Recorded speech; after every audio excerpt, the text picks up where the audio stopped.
So I'm just gonna first speaking to remove it. Hello, everyone. Welcome to our event. We're glad that you're able to join us here in person, as well as on our webcast, for an exciting 1 hour with His Excellency Daniel Mulhall, the Ambassador of Ireland to the United States, to talk about all things Irish. My name is Markus Thiel. I'm Associate Professor for Politics and International Relations at SIPA, the School of International Public Affairs at Florida International University, as well as the Director of the EU Jean Monnet Center here at Florida International University. I'm glad to say we just got an hour ago the notification that our center grant has been renewed from the European Commission. So that's you're going to have 3 more years of interesting events coming up. Thank you very much. When I was a grad student, just to open it very quickly, if we can have the next slide, please. Can we have the next slide, please? Just to show and contextualize a little bit the map. Thank you. When I was a grad student in the early 2000s, I told the ambassador, I spent a couple of weeks in Limerick in Western Ireland, to the Jean Monnet School, in fact. And so we were driving around there. Oh, can I have the map, please, again? Thank you. Right, so we were driving around in Ireland, and that was the early 2000s. It was a couple of years after the Irish Peace Accord. And, you know, we were driving around. Suddenly, there was a sign, "Welcome to Northern Ireland," right? And, you know, you may be controlled, I don't know, the speed limit is that and that. And we were very scared because it was only a few years after the Irish peace agreement. We didn't know what to expect, so we hurried around and drove back into the Republic of Ireland, right? So that was interesting. But at the time, Ireland, you know, 20 years ago, if you've been, it felt very quiet, very Irish in many ways, and even Dublin was really more like a large village. I returned in November 2019, right before Brexit hit, to Dublin to participate at a workshop there. And I was really stunned at how much has changed. Ireland, Dublin, the capital, has become huge. People from all nationalities were present. And it felt like the whole island was a boomtown once again. Because of Brexit, despite Brexit, I don't know, maybe we can talk about this. So in the next hour, hopefully we can revisit some of what happened in the past 25 or 50 or even 100 years and what the future may hold. But before we begin, let me please thank a few people and recognize them. Of course, His Excellency Daniel Mulhall, Ambassador of Ireland, thank you so much for coming, as well as to Mr. Ian O'Flaherty, the Honorary Consul of Ireland. Thanks for making this happen. I also would like to thank the World Affairs Council of Miami, including John Ward, Paul Griebel, Christina Perrone, and Aaron Rosen, as well as our consular friends, Thomas Abreu, thank you very much for being here, Alexander Miles, Head of Politics, thank you, from the British Consulate, and Margaret Mullen, the Trade Commissioner, Consulate General of Canada. I would be remiss not to thank our academic collaborators, good friends at the University of Miami, and thank you very much, Professor Joaquin Roy, who's the Jean Monnet Chair at Personam and the Director of University of Miami's European Union Center, as well as Ms. Lena Mainardi, the EU Fellow from, I think, the Commission, right? You worked at various institutions, also right now resident at the University of Miami. Last but not least, I want to thank our SIPA leadership team for supporting this and other events. Dr. John Stack, our founding dean of the school, who would have loved to be here because he's a proud Irish himself, but he couldn't be here for a number of reasons.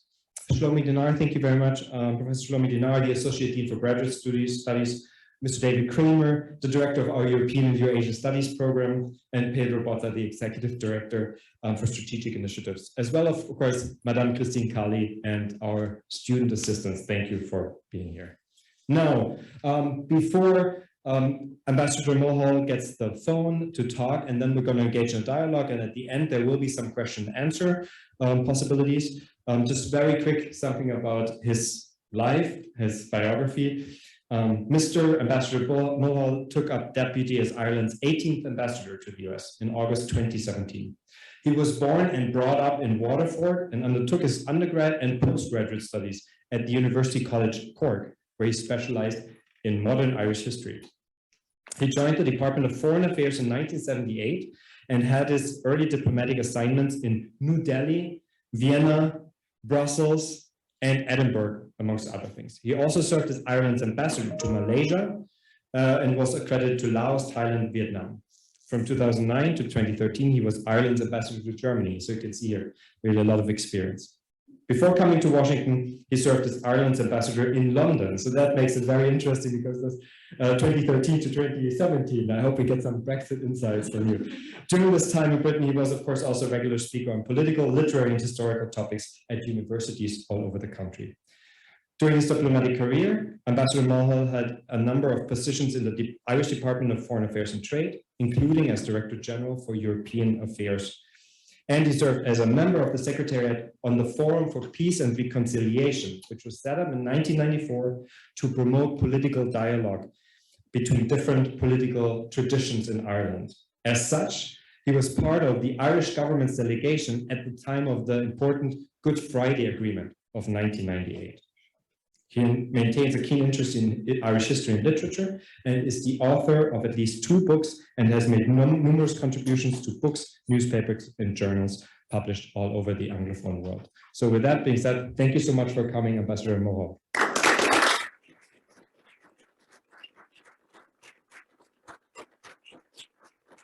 Thank you, Markus, and thank you to all of you for being here on this beautiful Florida day. Being based in Washington, D.C., I'm not used to November weather like this, so it's a great pleasure to be here in this kind of beautiful setting in this wonderful campus. It's always a joy for me to speak at universities, which I've done all over the United States, but this is my first time speaking at a university in Florida. So thank you for inviting me here, and I always enjoy coming to European Studies institutes because I'm a great believer in the value of the European Union for Ireland, but also for Europe, and indeed as a contribution to global affairs. I've spoken at a number of European institutes over the years, both here in the United States and also when I was posted elsewhere in the world over the 43 years of my diplomatic career. So look, because I don't know how much our audience is familiar with the story I want to tell, I want to just briefly explain the value to Ireland of the European Union, because people can sometimes, Irish Americans in particular, often ask me, well, why is it that you struggled for independence for so long and then you joined the European Union within 50 years of becoming an independent state? And my answer is because EU membership has turned out to be a very positive use of our independent sovereignty, because there is absolutely no inconsistency between sovereign independence and membership of the European Union. Americans sometimes, I think, make the mistake of believing that the EU is the United States of Europe. It's not. It is a treaty-based, unique entity in international affairs, which binds its members together in an agreed arrangement that is treaty-based and that entails a sharing of part of their sovereignty in order to achieve goals that would not be possible to achieve individually by the member states. In our case, EU membership has been a game changer for Ireland. When we joined the European Union in 1973, our wealth level was approximately 60% of the European average. Today, it is somewhere north of 115% of the European average. So we have gone from being by far the least developed country in the European Union in 1973 to being now one of the most developed of the European economies. Doesn't mean everything is perfect in Ireland by any means. What it means is that EU membership has transformed the circumstances, the economic circumstances of our country.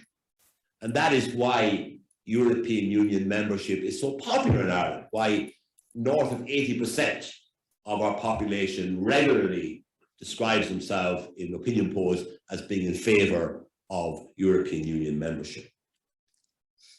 I think I need also to explain the situation in Northern Ireland. Next year will be the centenary of the establishment of the Irish Free State in 1922, which turned into the republic that I now represent in 1949, when we declared ourselves to be a republic. And in 1921, Ireland was divided, was partitioned between North and South. And Northern Ireland became part, or remained part, of the United Kingdom, and Ireland became an independent dominion and then an independent republic thereafter. Northern Ireland has since that time been a troubled part of the world. And those troubles, those conflicts developed in the 1960s. And that conflict between 1969 and 1998 cost 3,500 lives. Now that may not sound like a huge number of people, but when you consider that that loss of life occurred in a place with a population of 1.5 million, you can see what a destructive conflict it was.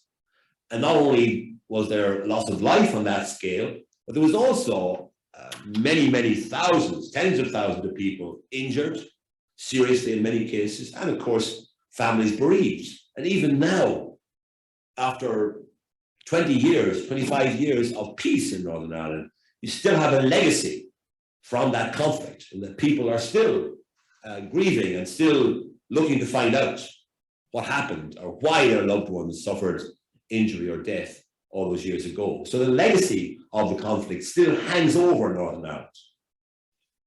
The Good Friday Agreement was a magnificent achievement by the British and Irish governments working together, and with a huge input from the United States, and in particular from Senator George Mitchell, who chaired those talks over a long period and eventually hammered out an agreement which we call the Good Friday Agreement. And the Good Friday Agreement has three pillars. The first pillar is it brings the parties in Northern Ireland, from all the different traditions, into a compulsory coalition. In other words, all the parties have the opportunity to serve in government together. So there is what's called an executive or government, which controls the domestic affairs of Northern Ireland, which remains constitutionally part of the United Kingdom. The second pillar involves North-South cooperation. It involves a North-South Ministerial Council, which meets on a regular basis in normal times and discusses issues that are of common interest to the people of Ireland, North and South. And there are 6 North-South bodies which are responsible for elements of policy for the whole island of Ireland. And the most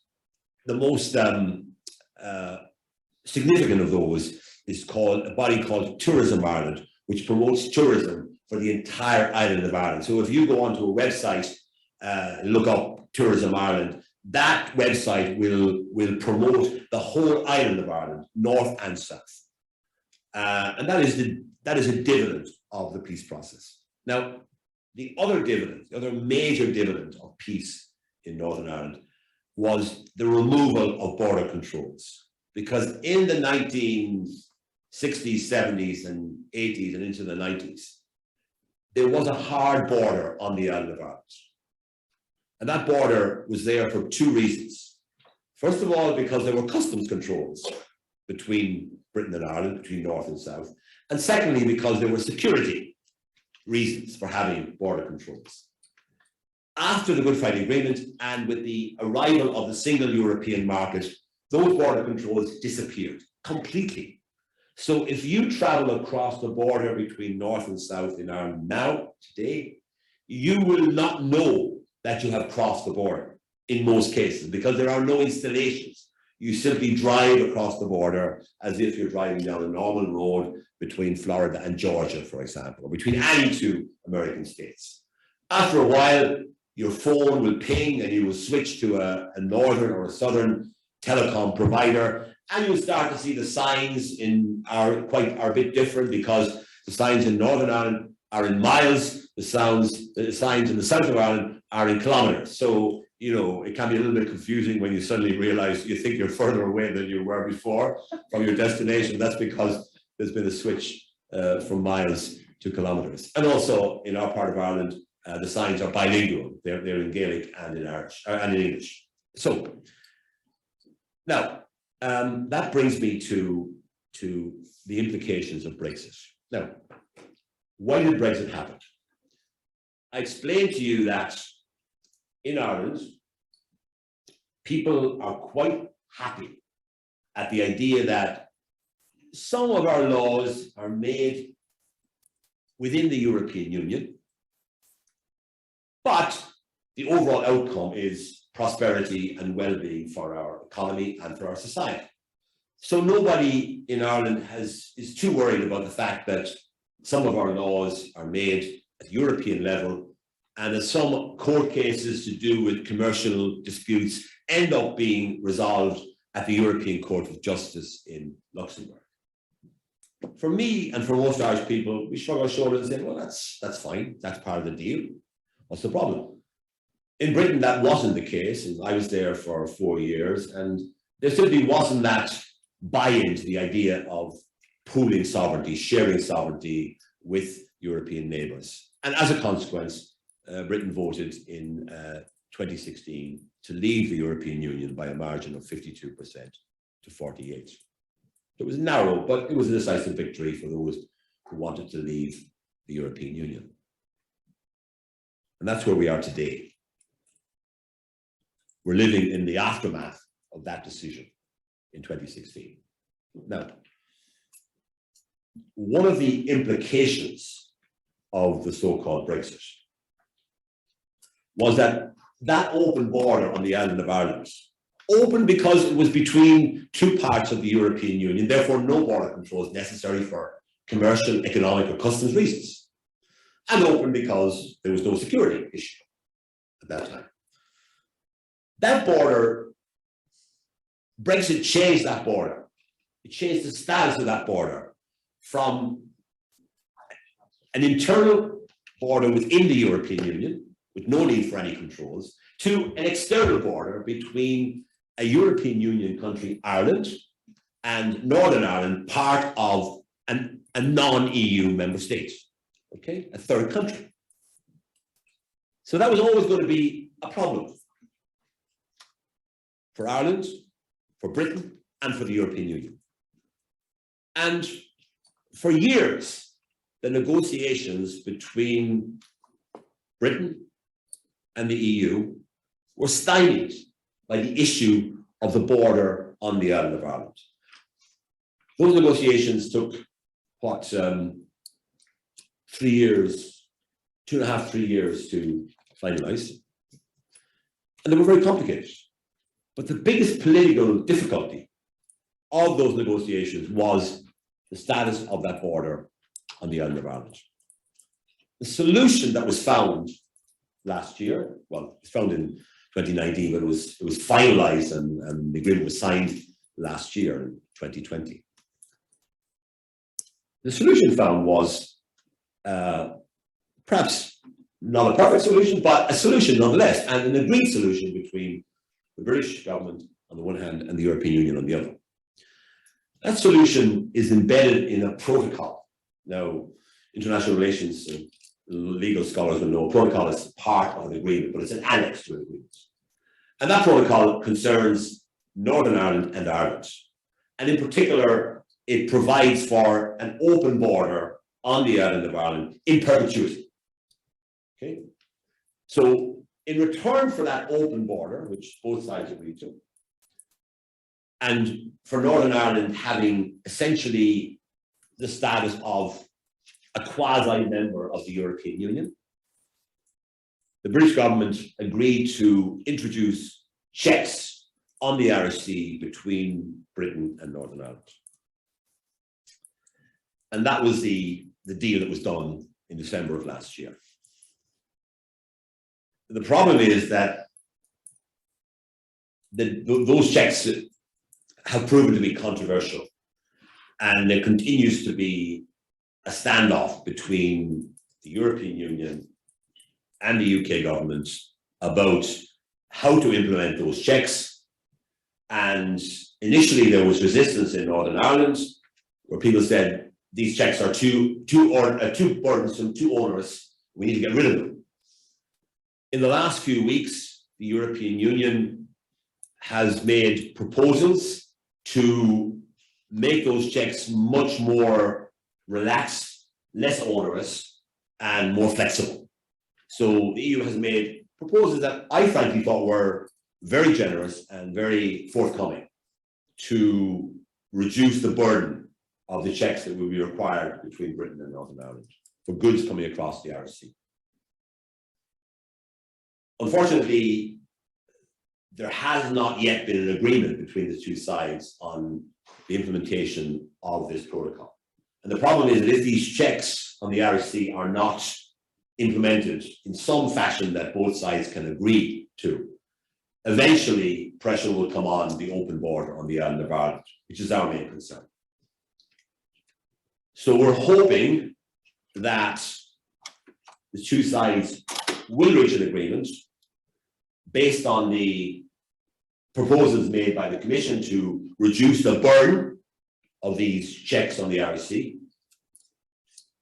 Because if that doesn't happen, then the crisis will continue and the border on the island of Ireland the open border on the island of Ireland will be in jeopardy for the future. Not immediately, but in time. So where do we stand at the moment? Negotiations continue between the European Union and the British government. And the hope is that they will result in agreement. But the British government has talked about using what they call Article 16 of the protocol, which is a safeguard mechanism which most agreements contain, saying if this agreement becomes impossible to implement, then you can sort of take safeguard measures. You can walk away from aspects of the agreement. We earnestly hope that the British government will not do that, because if they do, it will signal that they are maybe intending not to ever implement that agreement, and that would create, I think, a real crisis between Britain and Ireland, but also between the UK and the European Union. We want to avoid that situation at all costs. And this is where the United States comes in, because the US government has said very firmly that they want to see the Good Friday Agreement protected, and they want to see the open border on the island of Ireland protected.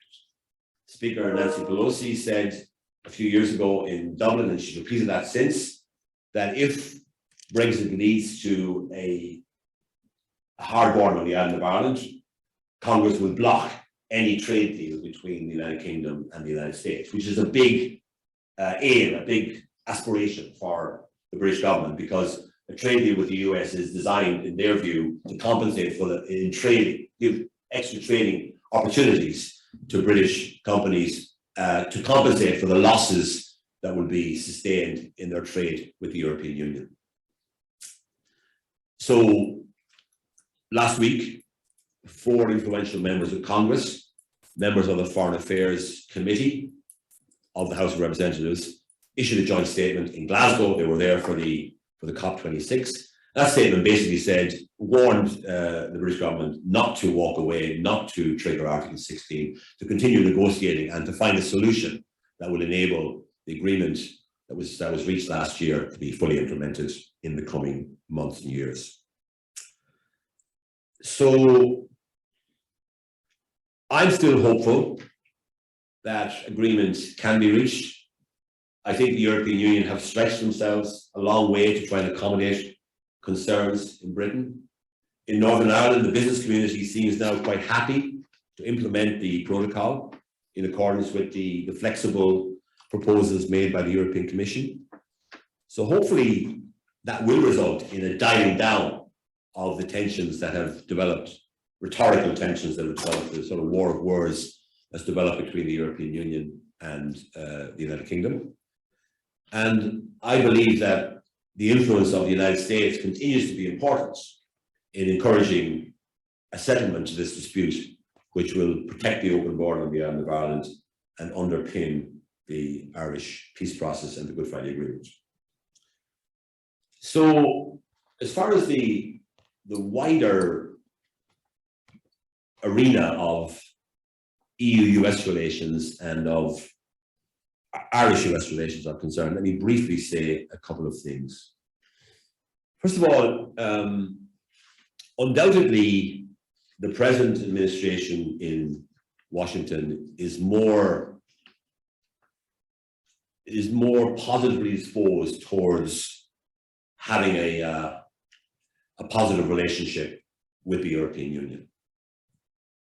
That's just a fact that President Biden is very comfortable with the kind of partnerships that the European Union can develop with the United States. And there have been a lot of very positive developments in the last few months. For example, the dispute about Boeing and Airbus subsidies, which resulted in tariffs being imposed by both sides, that has been largely resolved in that these tariffs have been lifted for 5 years. Tariffs that were imposed as part of a dispute about steel and aluminum imports from the EU into the US, that has also been largely resolved, and those tariffs have been suspended for a period of time. So these are all very positive things. There was also the first meeting of a new Trade and Technology Council, which met in Pittsburgh there last month. And that council has set up 10 working groups to look at detailed aspects of the relationship between the European Union and the United States. These are all very positive things, which suggest that there's a good outlook now for EU-US relations in the coming years. And my hope would be that those relations will be put on a very firm footing, and that there won't be any disruption even in the future whenever there's a change of administration here in Washington. Because I think the relationship between the EU and the US is too important, really, to play political games with. It's an important relationship, not just for both the EU and the US, but also for the world at large, because EU and the US, when we work together, we can be standard setters. We can be influential in the global sphere by setting standards that others will really have to follow. If we don't do that, then other forces in the world will fill the vacuum left by the absence of EU-US coordination and collaboration in relation to, the trading environment and other aspects of the international economic framework. And then finally, on the Ireland-US side, I have a very good story to tell.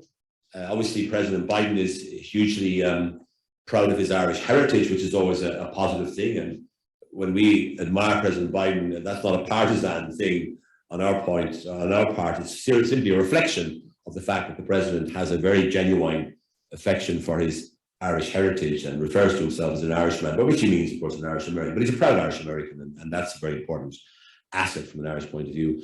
This was illustrated amusingly over the weekend when Ireland played the New Zealand All Blacks in a rugby international, and after the game, and Ireland won for only the third time ever against New Zealand, because they're a very powerful team, President Biden actually telephoned the victorious Irish team and congratulated them on their victory, which was quite a surprise to me, because I hadn't understood that the president was such an enthusiast for Irish rugby. But that's an illustration of his genuine affection for his Irish heritage, which is obviously very important from our point of view. And whenever he speaks about Northern Ireland or about Ireland, he always speaks in a very positive way about us. And for an ambassador, there's nothing better than to have a head of state in the country you're assigned to saying positive things about your country. Thank you very much for your attention.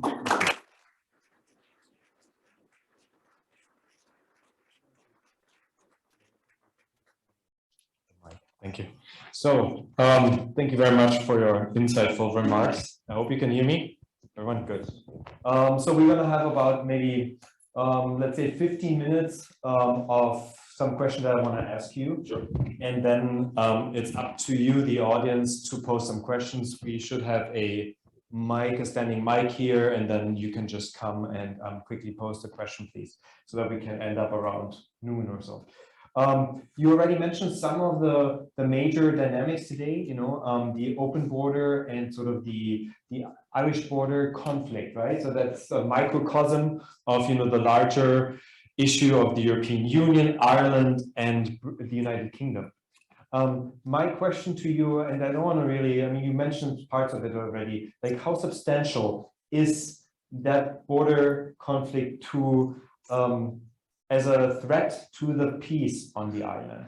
And with that, I also want to mention, you know, things such as that there has been even recently, at least in the political science literature that I read, some efforts to look at, you know, the potential future reunification. Yeah. That with Brexit, the majorities in favor for Irish reunification have grown, right, in Northern Ireland. So that could also be another threat to peace. So obviously that's all connected. How substantial is that? Well, first of all, I would say to you that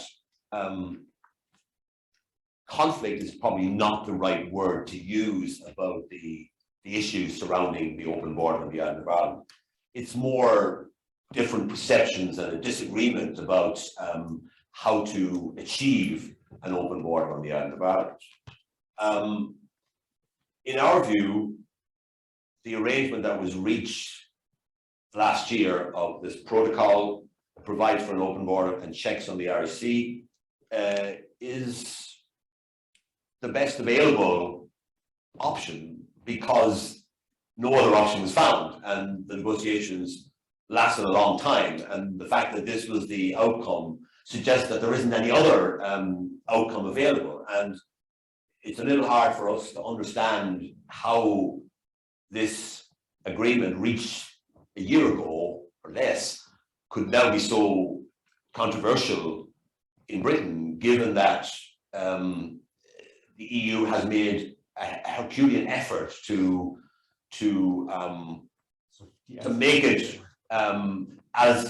make it as easy to implement as possible. In other words, they've reduced the checks by 80%. So businesses in Northern Ireland are now open to making this protocol work, because after all, it does carry with it big advantages in that Northern Ireland uniquely has access to the UK single market and full access to the European single market. Now, Norway achieves that by being outside the European Union, but they pay a substantial sum every year into the European Union budget in order to get the access to the single market that Northern Ireland is getting for free. So I think we shouldn't forget that there are pluses to this arrangement. So it's not an immediate threat to peace, because, you know, if Article 16 were to be triggered, that wouldn't result in an immediate sort of, you know, collapse, but it would be a very negative and problematic step in the wrong direction, because it would bring the whole, it would, first of all, it would be seen as a decision that wouldn't command a majority support in Northern Ireland, for example. And therefore, I think it would be a controversial step. It would also complicate the relationship between the EU and the UK, and it would set in train a process that could lead to a hard border of the island of Ireland, and therefore to damage to the Good Friday Agreement. And it would certainly stoke up, I think, tensions. The best possible outcome here would be for an agreement to be reached, and for both sides to say, yes, okay, there were problems with this protocol in the beginning. We've now resolved those problems, and everyone should settle down and implement this protocol and take advantage of the opportunities that the protocol brings. As far as United Ireland is concerned, I mean, of course, opinion in Northern Ireland will be affected by whether or not Brexit turns out to be a good thing, a slightly bad thing, a very bad thing, or a disastrous thing. And the jury is out on that at this stage. And therefore, it's impossible to say how Brexit might impact on the prospects for United Ireland. But my point would be that that's an issue for the future. The first thing is to get over the hump, put in the way of progress in Northern Ireland by Brexit, and find a way of getting around that hump and not having that hump or that obstacle create burdens that will then degrade the peace process over a period of time. So I think the priority is to resolve the problems generated by Brexit rather than to jump immediately to address the issue of a United Ireland. The protocol and the open border on the island of Ireland and the arrangements on the Irish Sea do not change the constitutional status of Northern Ireland. That is, I'm 100% clear on that. Anyone who tries to pretend that it does, I think is being mischievous. Great, thank you. The next question relates to the larger issue of Brexit, and you talked about some of these immediate obstacles that we face right now, that Ireland in inter-Irish relation faces. Yes. What about some of the larger challenges that Brexit has posed for the island, but also opportunities, right? Because it appears to me, I don't know, you just mentioned technically Northern Ireland provides the UK with access to the EU single market, but at the same time, Ireland must be profiting from a lot of companies, the Republic of Ireland, from companies relocating as well in order to have sort of the full benefit of the market. Yeah, I mean, first of all, there's no good Brexit from an Irish point of view, right? Because Brexit creates three types of issues for us. Firstly, we lose around the negotiating table in Brussels, a country that, although we have some issues with them historically and some contemporary issues as well, nonetheless are very close to us on most of the issues on the European Union agenda. Britain and Ireland are of a similar mind, and therefore we lose an important ally around the table in Brussels, right?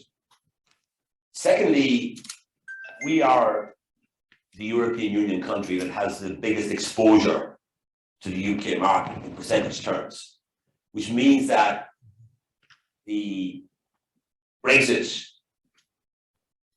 creates particular problems for our trade with the UK, because even though we now have a free trade agreement between the UK and the EU, that's not the same as a single market, because there are still, administrative burdens which make trade more difficult to pursue. And therefore, on that front alone, Brexit is potentially a major challenge for Ireland and for our economy. And in particular, that would be the case if the free trade agreement were to break down because of a dispute about the withdrawal agreement and the protocol in Northern Ireland. If tariffs were to be introduced on both sides, that would be a big disadvantage from an Irish point of view.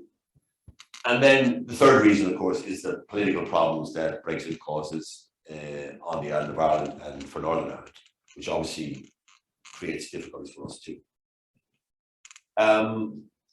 When it comes to the advantages, of course, every cloud has some silver lining, but the silver lining doesn't take away from the fact that it's still a cloud. The Brexit's a cloud, but the silver lining is that, yes, we reckon about 100 companies have decided to move some of their operations from Britain to Ireland. Now, it doesn't mean that the City of London is closed down wholesale. No. What it means is that a lot of companies have decided to set up an operation in Dublin, have themselves regulated by the Central Bank of Ireland, thereby they're regulated for the European Union. So they're ready to operate their European businesses from Ireland if it becomes impossible to operate those businesses from the UK. So that's where we're at the moment. So yes, some pluses for us. And in our relations with the United States, the fact that we're now the only English-speaking country in the European Union, we can use that as a means of adding to Ireland's attractions as a location for US investment, looking for a location in Europe. Sort of the Celtic tiger is back again. Well, it never really went away. We had we don't call it Celtic tigers, it's probably misleading, but what we say is that we had a period of 3 or 4 years, 10 years ago, when things got rough because of the financial economic crisis. We're the only country, by the way, it was all over the place, had these problems. But we were affected by them quite badly because we were in a particular phase of our development. And we've roared back very strongly in the last 5 years. We had the fastest growing economy in Europe. And the Commission's autumn forecasts forecast Ireland's GDP increasing this year by 14.6%, which is like the highest level in the European Union. Now, I don't go with all these things. Some of these figures are a little speculative and a little misleading, but nonetheless, our economy has roared back in the last year and looks like it's going to be a very strong performer this year, whatever the actual final number may be. So yes, there are positives, but there's also a strong negative drag on Ireland coming from Brexit for political, economic, and other reasons. Yeah, thank you. One last question, and then I'll let the audience have their take asking questions. You're also a scholar next to being an ambassador, which is an amazing job anyway. And so what do you want our audience to know about Ireland that may surprise them? That's new that we may not know. Okay, the first thing is in our relationship with the United States. Most people probably know that the top 10 US pharma companies have big operations in Ireland. All of the born on the web companies, Google, Facebook, all of these have big operations in Dublin. What people almost certainly don't know is that there are 800 Irish companies with investments in the United States, and that we're in the top 10 of foreign investors in the United States, even though our country has a population of 5 million. And there are now 125,000 people, I reckon, working for Irish companies in the United States. And that's a figure that would have been unthinkable 10, 15, 20 years ago. Besides which, last year, during a pandemic, 75 Irish companies came into the United States for the first time. Even though their executives weren't able to come here because of the travel ban. They came here, they set up companies here. So there are about 3,000 people working for Irish companies in Florida alone. But in every state of this union, there are Irish companies operating, employing people in increasing numbers. And it won't be long before there'll be more Americans working for Irish companies than there are Irish people working for American companies. And that would have been unimaginable only a decade or more ago. Fantastic, thank you. Well, we have about 15 minutes exactly left. So please, if you have a question, would you mind going to the microphone and then introduce yourself very quickly and pose the question to the ambassador. It's all for COVID. Oh, it's right here. It's right here. Sorry. Okay, it's right here. Maybe the Brexit. Okay, suppose before 1921-22, an observer or historian would claim there is one Ireland. Yeah. Okay, and that's that's what that person would justify the political existence of one part of the Britain, or whatever you wanted to call it. After 21-22, okay, then another observer, would claim, okay, now what we have is two islands as nations, not as states. How that would have been justified at that time, and if you extend the question to today, how someone could defend the existence of two islands. I don't know if Thank you. Yeah, no, well, that's a very good question, and this touches, of course, on my status as a historian rather than a diplomat. So I'll speak now as a historian, although, of course, I can't depart from the fact that I am the ambassador of Ireland to the United States. Whatever I say has to be somehow, connected or justified by my position as ambassador. But this question is really not a diplomatic question; it's a historical question. And my answer would be that, look, yes, the partition of Ireland in 1921 was a major event, and I'll tell you why. Because the island had been a single entity for, 700 years. Now, admittedly, it had been governed by London for all of that time, but still, there was a kind of a unity to the island of Ireland. So when that unity was broken in 1921, that was a seismic development. And in a way, we are still living with the consequences of that development. I mean, had that not happened, obviously we wouldn't have the issue today about Brexit and about the border on the island of Ireland. But for me, at least, while you can analyze what happened in 1921, and you can ask the question, were there alternatives? You can engage in virtual history, what would have happened had. I don't think that in 1921 anyone would have said that there were two nations on the island of Ireland. Certainly, there was a nation which became a nation state, the Irish Free State, and subsequently Ireland.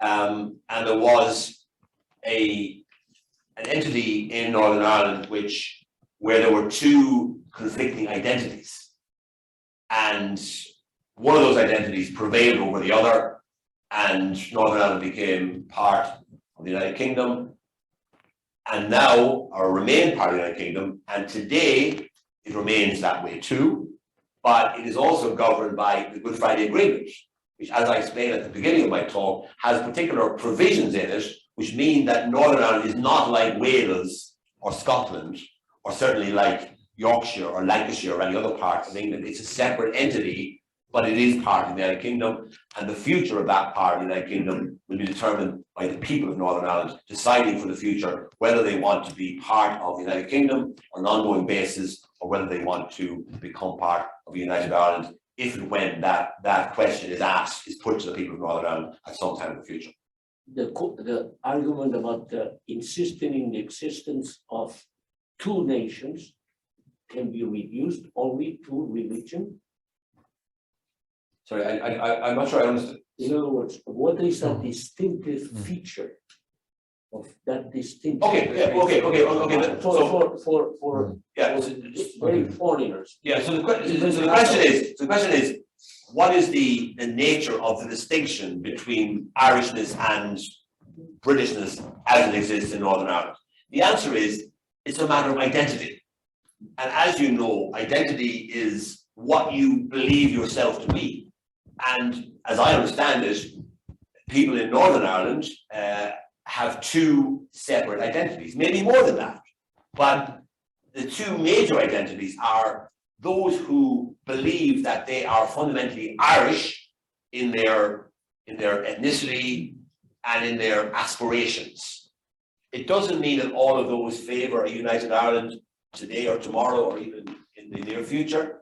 But the second identity is of people who believe that they are British, that they are fundamentally, in their hearts, they are British people, and they have a British identity, although they live on the island of Ireland. And then I would say there are other identities now of people who say, actually, I don't see myself as being either British or Irish. I see myself as being Northern Irish. There are many people now who express that as a separate identity. But this is all a matter that has to be resolved in the future. And the key thing is that it needs to be resolved peacefully, without conflict, and under the framework provided by the Good Friday Agreement of 1998, in which the United States played a major part in bringing it about. Yes, please. Yeah, hello. So in our European Union class, I'm actually the representative of Ireland in our little simulation of the European Union. So I kind of wanted to get heads up on my classmates in this regard, so I can ask some questions related to it. So one of the main factors that was talked about during the Brexit ordeal was that a lot of pro-Brexit voters were concerned about loss of national sovereignty when it came to borders and immigration. A sentiment that I wholeheartedly disagree with. There's a lot of fear related to it, a lot of xenophobia, so on and so on.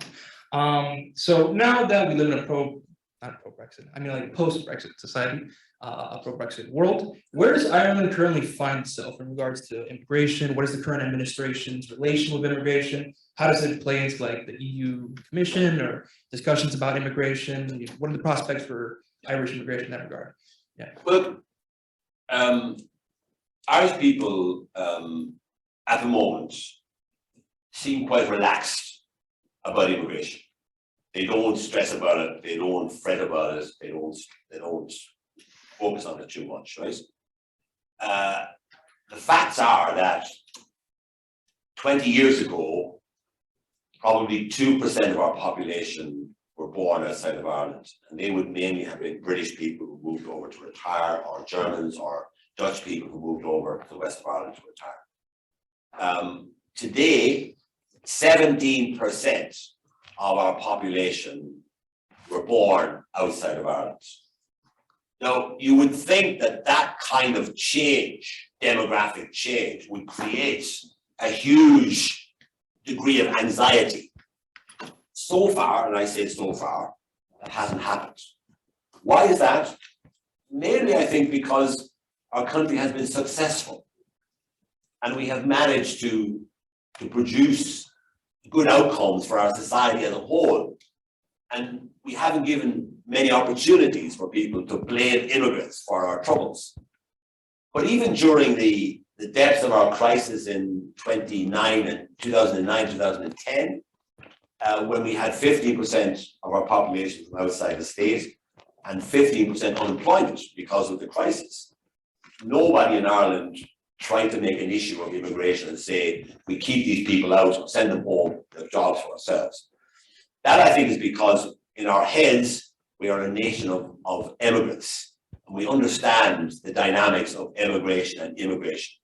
And we know how Irish people were badly treated when they went to Britain, Australia, the United States, and how those people eventually became real assets to those countries. And we seem to me to be determined not to make the same mistakes in Ireland that other people made with regard to the Irish in their countries. And just let me give you a final anecdote. I like sporting anecdotes because they usually appeal to people. And Ireland played a European qualifying, or European Championship qualifying, or World Cup qualifying game last week. And 4 of the 11 players who lined up for Ireland were people of colour. Okay? And we celebrate that. And at this stage, at least, nobody is saying those people are not really Irish, we don't want them, because they were all either born in Ireland or have grown up in Ireland, and they come across when they speak on TV as being very Irish, even though they are people of colour, and Irish people in the past weren't like that. But we're now, I think, accommodating ourselves more and more to the reality of being a society that is more diverse than ever before, as people from all over the world living in our country. And it's working for us at the moment. I'm not complacent about this, because I'm not saying it will always work for us. I'm saying at the moment, we appear to be resistant to the kind of urge that exists in other places to blame immigrants for all of their national problems. Thank you. All right, thank you very much. Thank you. Yes. And I think, yeah, there's, if you Yeah, I have minutes, one for there's a everyone. question from Facebook Live, right? And From Zoom. sorry, Zoom. from Zoom, yeah. Yes, Thank you. Zoom. Michael Dishas asks, how will recent all-time highs in polling numbers for Sinn Féin affect relations between the Republic and Northern Ireland going forward, especially under the context of Brexit? Well, that's a very good question. I mean, this is a domestic Irish political situation. I work for the government of the day, which is currently a government made up of 2 centre parties and the Green Party. Sinn Féin are the opposition party at the moment, the main opposition party, and they're doing very well in our opinion polls. And clearly they have maybe a different view about the future of Ireland from the view that the current government has. So I'm a historian, and I deal with the present as a diplomat, and I try to avoid deploying my crystal ball because I find it doesn't work that well. So look, all I can say is that our peace process has been going since the early 90s, which resulted in the Good Friday Agreement of 1998, which then overcame a number of other obstacles that came in its way about decommissioning of weapons, about other issues, the status of the Irish language in Northern Ireland. All these things were obstacles, and then Brexit comes along. And we have to get around that obstacle too, and I'm hopeful that we will manage to get around that with support from our friends in the United States. So future political developments, we'll have to manage those as well when they come. But speculating about them in advance doesn't seem to me to be a particularly productive activity. I mean, not just in Ireland.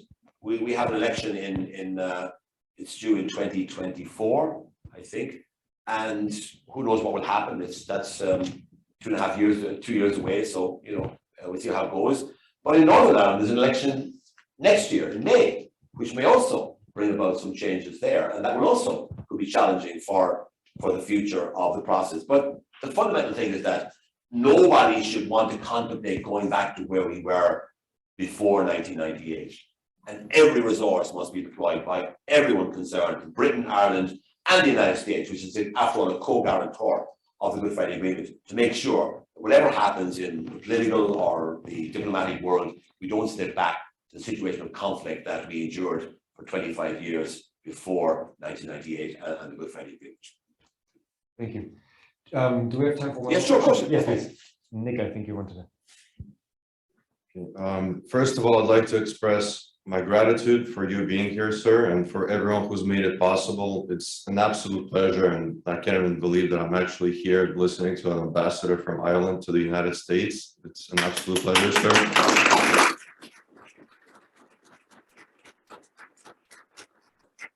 And now to my question. As someone with immense experience for working with and for the EU, how do you see, or how do you foresee the near future for the European Union, especially post-Brexit? Because it's something that I've been wondering about for a while, and now I have an amazing opportunity to ask a person like you. Do you think it will stop at the United Kingdom, or do you think eventually more nations are going to follow suit and try to leave the European Union? Thank you very much. Well, thank you. I said I didn't have a crystal ball, but this is kind of more, you know, I mean, this is really, I suppose this is about today's European Union, really, and then, you know, how it might evolve. I don't know how it will evolve, but what I would say to you is that I've seen the European Union in a variety of guises, okay?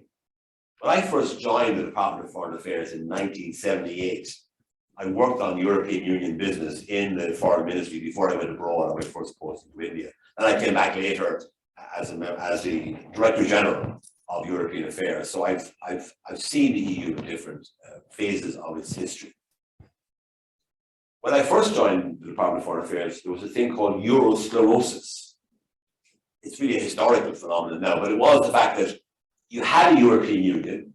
At that time, it was going for 30 years, but it didn't do anything. It was a kind of an organization that was sclerotic, if you like, and it's sort of a, you know, it was kind of almost, you know, couldn't do anything because it couldn't agree on anything, and it was just kind of, you know, sort of stumbling along, really.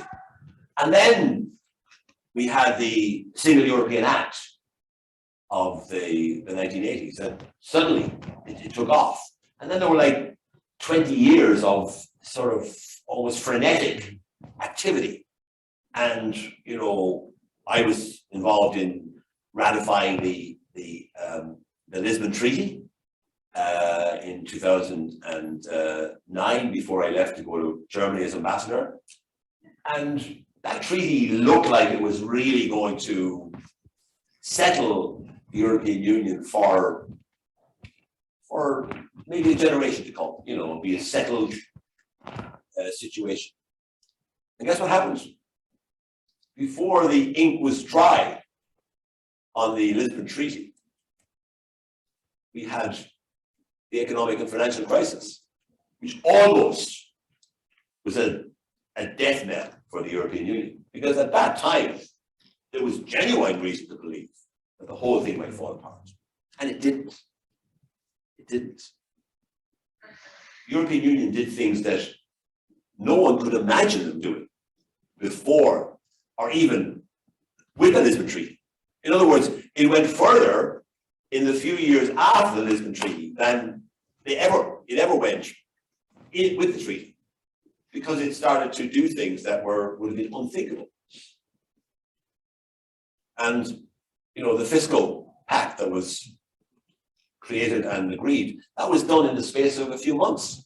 I remember being told about this, being told by being in the Chancellor's office in December for a meeting, and being told there was going to be a proposal for a fiscal pact. That pact was ratified by, you know, before Easter, within a couple of months, right? So What I'm saying to you is that the European Union has coped with challenges that go way beyond Brexit. And I think Brexit has actually had a positive effect on the European Union because it's underlined the value of membership. And it's underlined the difference between membership and non-membership. I mean, who could have imagined that the EU would remain solid in its support for Ireland when negotiating with a country 10 times our size, the United Kingdom? The EU solidarity has been genuinely impressive. And that's why support for EU membership has gone up in Ireland, because people saw the value of membership, that you would that your partners would stand behind you. They wouldn't abandon you because you're a small country. So, and then look at the pandemic. Look what that did. The European Union took over the vaccination program. I mean, took over the sourcing of vaccinations, which was very controversial, by the way, in the beginning, because the EU was slower than the UK or the United States to acquire the vaccines and to approve them and then to roll them out. But now the European Union is actually ahead of the UK and the United States in terms of the percentage of people fully vaccinated. And then beyond that, the European Union agreed to borrow 750 billion euros on the European dime. In other words, guaranteed jointly by the European Union. Until then, all borrowings have been made by individual member states, maybe guaranteed in some way, but now you have the EU borrowing money on the open market as a union. And that is a significant advancement for practical European integration. So now it is true there are issues there. We have a number of countries in the Union who have developed in ways that are perhaps difficult to reconcile with EU membership. But I'm confident that the Union will be able to find ways of navigating through this particular process, because not only is there no country looking to leave the European Union at the moment, but there are countries that are clamoring to get in. There are countries in the Balkans who desperately want to become members, and it's a slower process than they would ideally wish. So, even though I don't have a crystal ball, I suspect the future will be more like today than it will be like the Armageddon that people might imagine to be on the way. Thank you for your attention.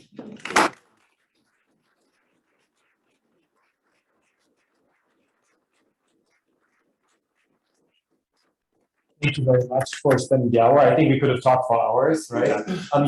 Waterford is known for crystal, right? Crystal. I think you should get a Waterford crystal ball. So that sounds. Thank you very much for coming. I know you have a quite strenuous program ahead of you. I'm going back to Washington DC. That's strenuous enough. The cold. We appreciate you being here. Thank you again. Thank you very much. Thank you. Thanks everyone for coming, or online on